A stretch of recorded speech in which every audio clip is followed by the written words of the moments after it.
How's it going, guys? Welcome back to the channel. So, today I want to run you through round 13 of the URC and kind of have a little look through each game individually and break down the stats as well. So, before I continue, please like and subscribe as it really does help my channel grow. And I just want to be providing you guys with the best content possible.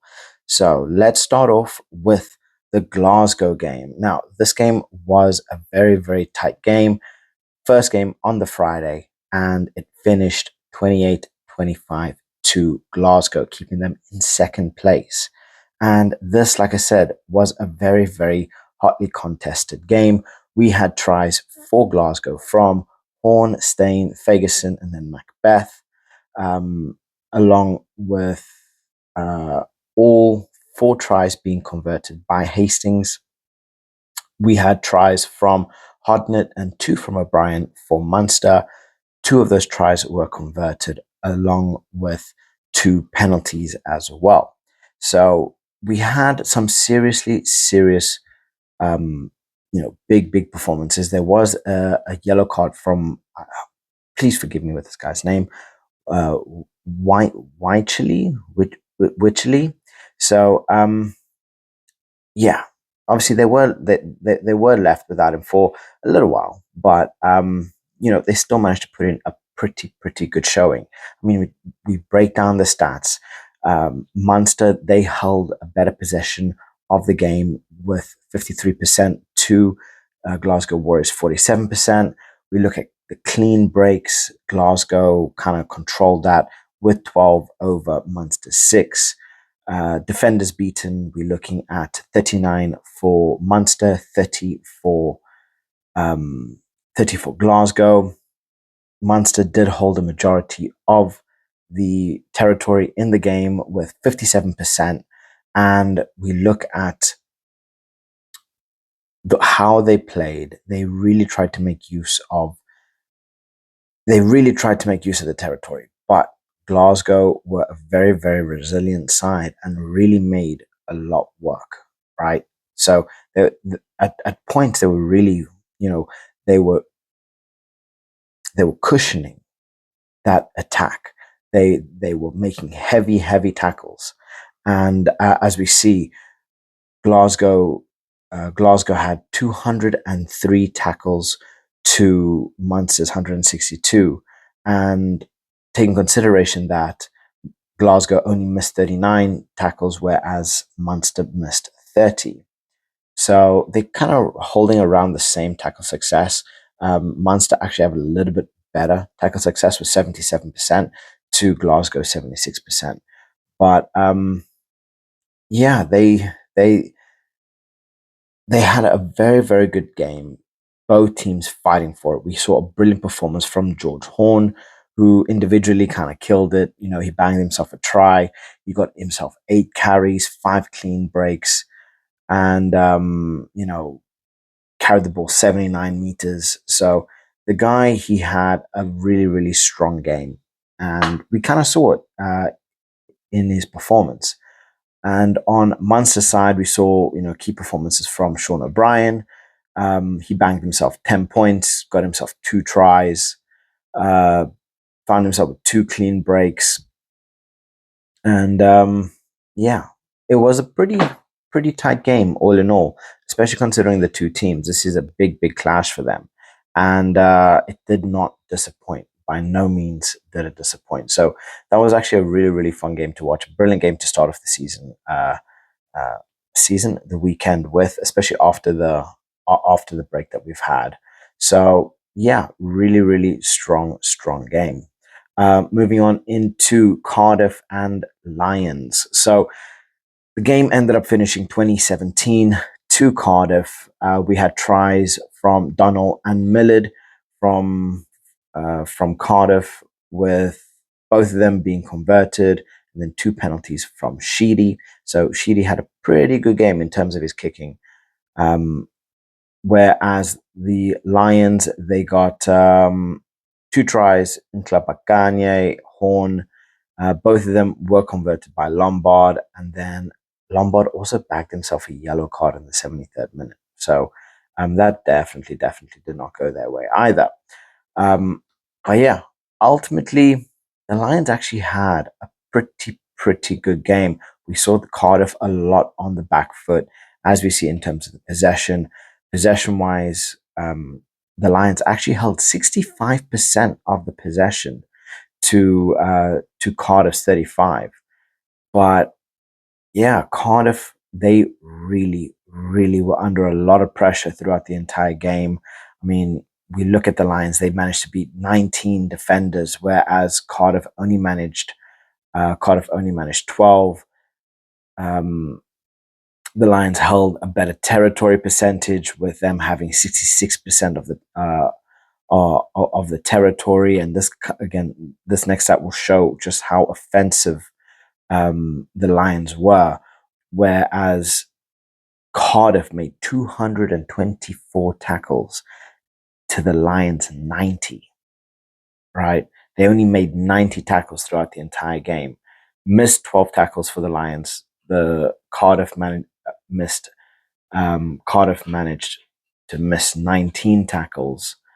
Um, and in terms of penalties, so the Lions conceded 12 penalties to Cardiff's 13 penalties. So we look at these stats and we see just how much pressure, how much forward, momentum the Lions had. They really tried to make Cardiff pay, but Cardiff were just too strong. They were just far too resilient, really made the most out of absolutely nothing. And again, we see here attack. The Lions held more possession, they held more territory. Cardiff out tackled them like there's no bloody tomorrow. But who came out on top? Cardiff, making the most out of their opportunities, using every single break physically possible, and ultimately getting the result. So, yeah, very good result for Cardiff in a very difficult game. So really happy with that one. Moving on into the Sharks versus Zebre Palmer. This game I actually watched in depth, and wow, what a game. What a bloody game. We saw this one come down to the line to the last few minutes, and Ethan Hooker just came through with a clutch try in the last few minutes of the game, 74th, 75th minute, and really, changed the game for them, because coming into the back end of the game, Zebre were in front. They were leading the game, and I was thinking, oh no, they are not going to get anything out of this game. We saw such strong performances from players like Lorenzo Julius, Khaleesi, Vincent Koch. That whole forward pack was just ridiculous. They played so well. But yeah, they managed to put something through and really come through with a strong win. Zebre really performed very well as well, with Montemaori converting pretty much everything. We saw tries for Zebre from Gacy Ferrari, two from Priscantelli, two penalties as well from Montemaori. And then, like I said, all four tries were converted by Montemaori. And then in terms of the Sharks, we had tries two from Khaleesi, we had one from Lorenzo Julius, one from Vincent Koch, and then the clutch try on the 74th minute from Ethan Hooker. But now we take a look into the stats, kind of breaking it down. Um, Obviously, the Sharks had 5 tries to Zebre's 4. The Sharks held a much greater percentage in terms of possession, with 60%. Zebre really managed, and this is where Zebre really made the Sharks hurt, is their clean breaks, with 11 to the Sharks 3. The Sharks managed to beat 24 defenders, whereas Zebre only managed 18. And yeah, again, we're seeing, a lot of this, attacking prowess from Zebre, really trying to use their space as best as possible, trying to, break the line and really run with the ball, which they did bloody brilliantly. But the Sharks were no joke. In terms of defense, we look at territory. The Sharks again holding 63% of the territory, not making as many tackles as Palmer, Zebre, with 18 to Zebre's 24.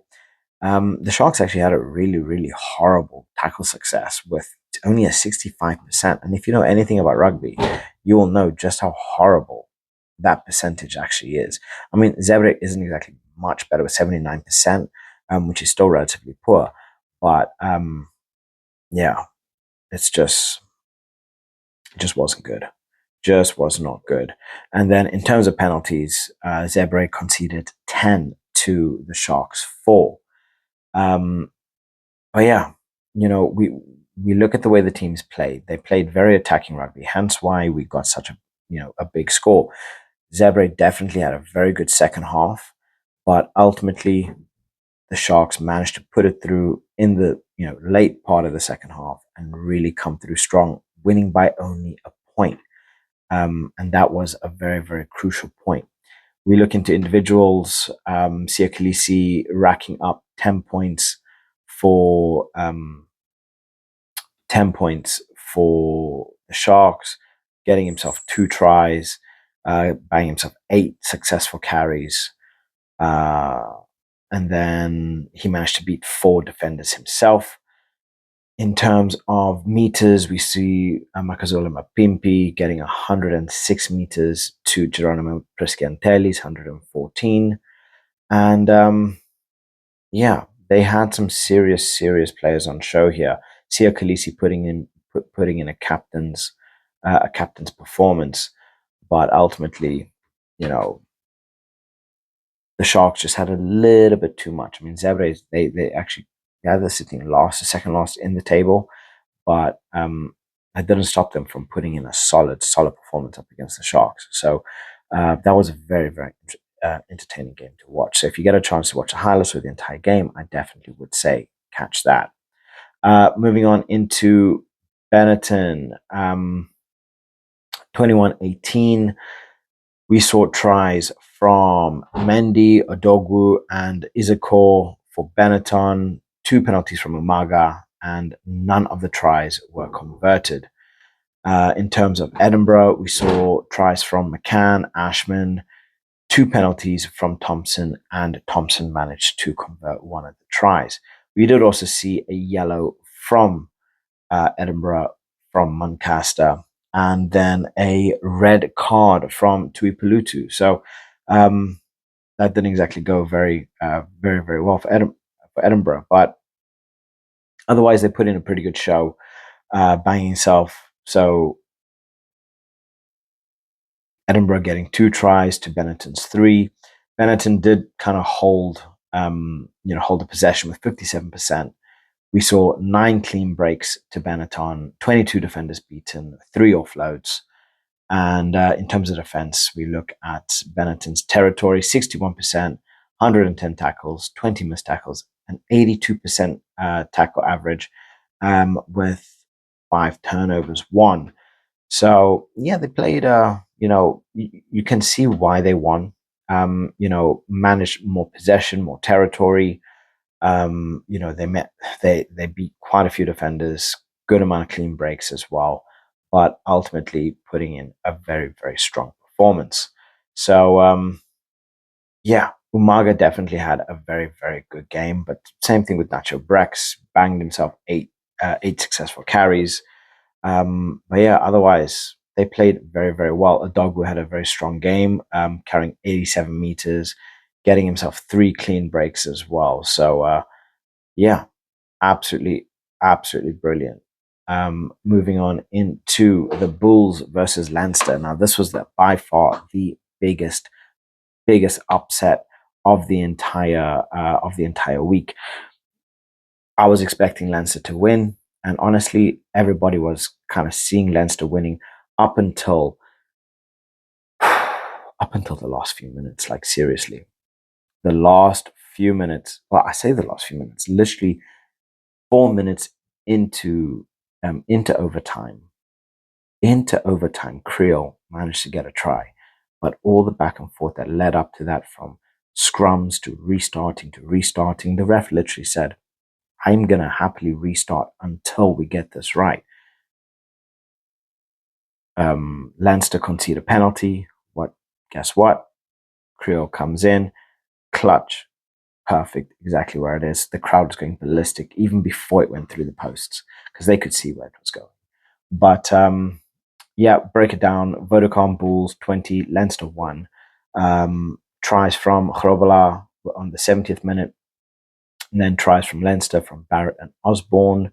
Penalties, 2 from Byrne, and conversions from Byrne as well. We did see yellow cards from Chokani and Clarkson, as well as a penalty try for the Bulls. So, oh yes, can't forget we also got the red card for de Klerk on the 74th minute. So we think of this: the Bulls were down a man, behind on points, but still managed to get the win. So yeah, you got to give it, gotta give it to the Bulls. Let's break down some stats. So Leinster led the line with 55% possession, clean breaks with 6. Um, Vodacom Bulls did manage to get more, did manage to defeat more defenders with 14 over Leinster's 12. But yeah, we look at again in terms of defense, territory. Leinster held that. Yes, in terms of tackles, Leinster did less, but that just means that they were attacking more. So we had that. Missed tackles 14.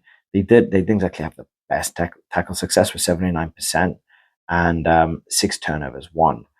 But look, we look at this, quite possibly one of the star players for Leinster was Andrew Osborne.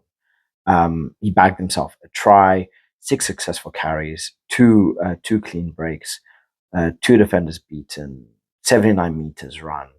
And yeah, the guy was just absolutely phenomenal. Absolutely phenomenal. So that was a brilliant game. Like I say, biggest upset of round 13. And that kind of set Leinster straight. You know, they are now beaten, and they now need to manage the rot, and they need to stop it before it gets worse. Because as the king, the only way to go is down, unfortunately, especially when you have people biting at your heels like the Bulls. And boy, did they do that. Um, so yeah, that was brilliant game. Moving on into the Scarlets versus the DHL Stormers. And this kind of just shows as to how dominant the South African sides were this weekend, with another strong performance from the Stormers, beating the Scarlets 29-17. And yeah, this was an all round South African weekend, absolutely pulling out all the stops, managing to get a full set of wins. And yeah, let's break it down. So we got, in terms of the Scarlets, 2 tries from me and Nicholas, 1 penalty from Lloyd, and then both tries have been converted by Lloyd as well. We did also see a yellow card from Hepburn on the 41st minute. In terms of the Stormers, we had tries from Loader, Fourie, Zas, and Venter, and then 3 conversions by Sasha Feinberg, 1 penalty from Sasha as well, and yeah, all round absolutely brilliant. Now we break it down into the stats. So obviously the Stormers managed to get a bonus point because of the amount of tries scored. They actually had less possession of the ball than Scarlets. Scarlets holding a 56% possession, but in terms of clean breaks, defenders beaten, and well, offloads was very minimal. But the Stormers had 9 clean breaks, 25 defenders beaten, which was kind of level on with the Scarlets, and then they had 8 offloads to the Scarlets 9. In terms of defense, again, the Scarlets held more territory, 62%. The Stormers managed to put in a lot more effort in terms of tackles with 133 over Scarlet 76. They both missed 25 tackles. The Stormers had a much better tackle success with 79 over Scarlet 69. And then in terms of turnovers won, they only got 8 over Scarlet's 10. So yeah, they by no means was this a very, very big scoreline. Like, you look at the scoreline and you think, oh my God, the Stormers are winning on every single thing. No. It was moments of brilliance that did the Stormers very well.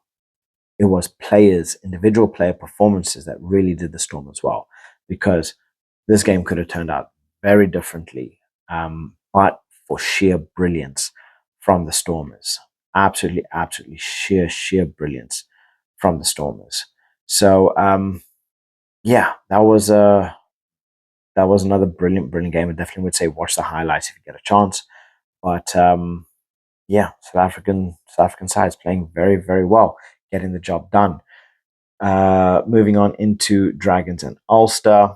So Ulster managed to beat the Dragons 34-30, continuing on with the Dragons' horrible performances. Tries from Hearn, two from Herring, one from Wilson in relation to Ulster. Conversions, well, three conversions from Doak, and then one from Cooney. Two penalties from Cooney as well, and a yellow for Herring. In terms of the Dragons, there are three tries, one from Owen, Anderson, and then Williams. A um, very early try from Owen. Three penalties from Reed, three conversions from Reed as well, and then a yellow for Westwood.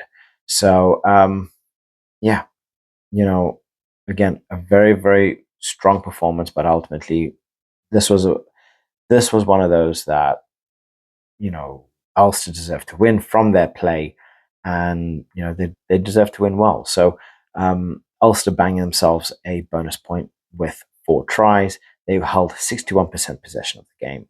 They only managed three clean breaks to the Dragons' seven, but they managed to beat far more defenders with 17 over the Dragons' 12. Um, and then again, defensively, holding it very well with 63% territory over the Dragons 37. Um, Far less tackles defensively with 71 over the Dragons 138. Only missed 12, have a tackle percentage of 80%. The Dragons actually had slightly high with 85%, but yeah, still played pretty well. And then they only conceded just two less penalties over the Dragons with 13 over 15. So um, yeah, they had very big performances, especially from Hugh Anderson, who kind of excelled. He bagged himself a try, got himself four carries, three clean breaks, five defenders beaten, 54 meters run, and yeah, if this guy isn't one of the best around, especially for today, you've got to get your glasses checked. So Hugh Anderson really put in a strong performance from the Dragons, but ultimately they were not able to get over the line. In terms of Ulster, we had strong performances from Rob Herring and Nick Timoney. So yeah, they did well. They put a lot of pressure on, managed to get everything over the line, and got themselves some crucial points in the URC. And then last but not least, we have Ospreys versus Connacht. This is a very high scoring game, 43-40 in Ospreys' favor. And yeah, let's break this one down because there's quite a bit to go through here. So both of them bagged six tries. Let's start off with the Ospreys. Two from Giles, one from Hardy, two from Cassende, and then one from Walsh. Uh, five of those tries were converted, all via Edwards, and then a penalty for Edwards. In terms of Connacht, six tries. Treacy, Hurley Langton, two from Hurley Langton, Heffernan, O'Connor, and Murphy, with again five of those tries being converted, with Ioane getting two, and then Hanrahan bagging three. And yeah, like I said, this was a very high scoring game. Brilliant, fast paced rugby, a lot of breaks. And Connacht actually played very well to not get the win. And it's a shame. So let's break it down. Obviously, both of them bagged themselves six tries. Connacht actually held the more possession with 57 over Ospreys 43. They had more clean breaks with 14 over the 12 from Ospreys.